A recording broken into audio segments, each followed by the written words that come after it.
It is entitled White Evangelicals, This is Why People Are Through with You. And here's his open letter. He said, "Dear white evangelicals, I need to tell you something. People have had it with you. They're done. They want nothing to do with you any longer. And here's why. They see your hypocrisy, your inconsistency, your incredibly selective mercy, and your thinly veiled supremacy.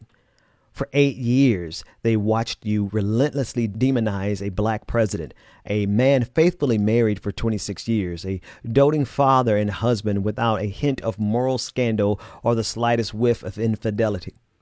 They watched you deny his personal faith, convictions, argue his birthplace, and assail his character, all without cause or evidence. They saw you brandish scriptures to malign him and to use the laziest of racial stereotypes in criticizing him. And through it all, white evangelicals, you never once suggested that God placed him where he was. You never publicly offered prayers for him and his family. You never welcomed him to your Christian universities. You never gave him the benefit of the doubt in any instance. You never spoke of offering him forgiveness or mercy. Your evangelists never publicly thanked God for his leadership. Your pastors never took to the pulpit to offer solidarity with them. You never made any effort to affirm his humanity or show the love of Jesus to him in any quantifiable measure. You violently opposed him at every single turn without offering a single ounce of the grace you claim as the heart of your faith tradition. You jettisoned Jesus as you dispensed damnation on him. And yet you give carte blanche to a white Republican man so riddled with depravity, so littered with extramarital affairs, so unapologetically vile, with such a vast resume of moral filth that the mind boggles. And the change in you is unmistakable. It has been an astonishing conversion to behold, a being born again.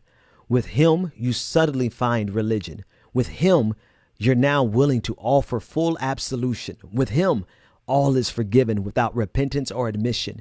With him, you're suddenly able to see some invisible, deeply buried heart. With him, sin has become unimportant, compassion no longer a requirement. With him, you only see providence. And white evangelicals, all those people who have had it with you, they see it clearly. They recognize the toxic source of your inconsistency. They see that pigmentation and party are your sole deities. They see that you aren't interested in perpetuating the love of God or emulating the heart of Jesus. They see that you aren't burdened to love the least or to be agents of compassion or to care for your Muslim, gay, African, female, or poor neighbors as yourself. They see that all you're really interested in doing is making a God in your own ivory image and demanding that the world bow down to it. They recognize this all about white, Republican Jesus, not dark-skinned Jesus of Nazareth. And I know you don't realize it, but you're digging your own grave in these days, the grave of your very faith tradition.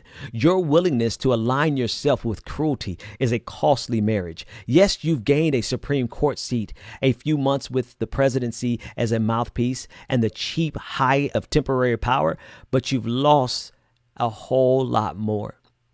You've lost an audience with millions of wise, decent, good-hearted, faithful people with eyes to see this ugliness. You've lost any moral high ground or spiritual authority with a generation. You've lost any semblance of Christ-likeness. You've lost the plot. And most of all, you've lost your soul. I know it's likely you'll dismiss these words. The fact that you've even made your bed with such malevolence shows how far gone you are and how insulated you are from the reality in front of you. But I had to try at least to reach you. It's what Jesus would do. Maybe you need to read what he said again, if he still matters to you. That is an open letter, White Evangelicals, This is Why People Are Through with You, by John Pavlovich. You can read it at johnpavlovitz.com. That's John, Pavlovitz.com.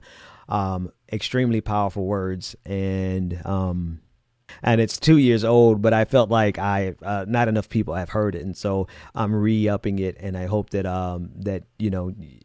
that you felt that, because that's the truth. The truth of the matter is it is exposing. If I deferred with him in any place, I would say that this is who they've always been.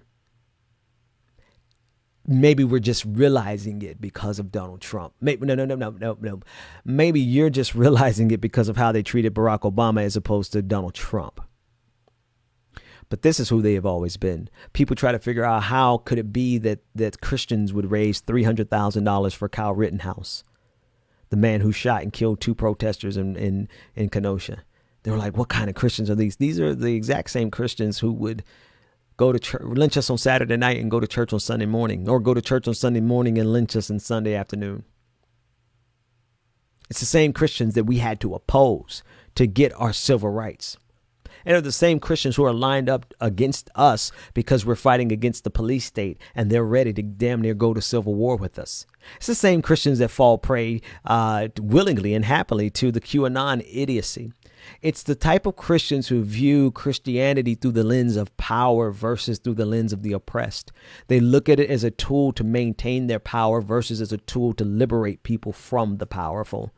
It's this type of Christians who will never admit it, but they are on the side of Pharaoh and not on the side of Moses. You can't possibly read the Bible and be a person who's concerned about liberating people and not identify with Moses in the story of the children of Israel coming out of Egypt. But how can white evangelicals look at that story and believe that they are figuratively the children of Israel or the Moses in the narrative? How can they look at themselves and feel like they are the protagonists in the narrative when in fact they sit in the position and in the seat of Pharaoh all the time? In every way imaginable, politically, economically, socially, they are literally, or rather figuratively, sitting in the seat of Pharaoh.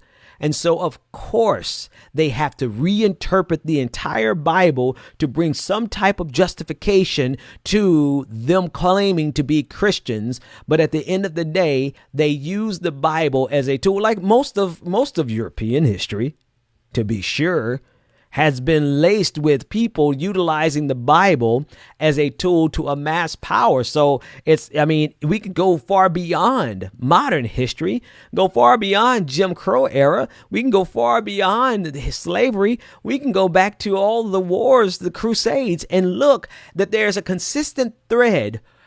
Whenever the Bible has been given into the hands of powerful people, they refuse to interpret it in a way that would liberate the marginalized, the oppressed, because they are the oppressor. So that's the only place I would disagree with this, is that this is not new. It's just that perhaps John, who I support his work, but perhaps he's just coming to terms with it. I came to terms with this many, many years ago when I realized that there had to be a fundamentally different way that I view God versus the people who I realize we're fighting against in order to get our liberation. White evangelicals, white conservative evangelicals, to be more precise. And even more precise, white conservative evangelicals who refuse to interpret the Bible through the lens of the oppressed and refuse to use the Bible as a tool to liberate people, but instead use it as a bludgeoning tool to maintain their power. And they sit in the seat of Pharaoh, but they pretend as though they are Moses. Talk to you later.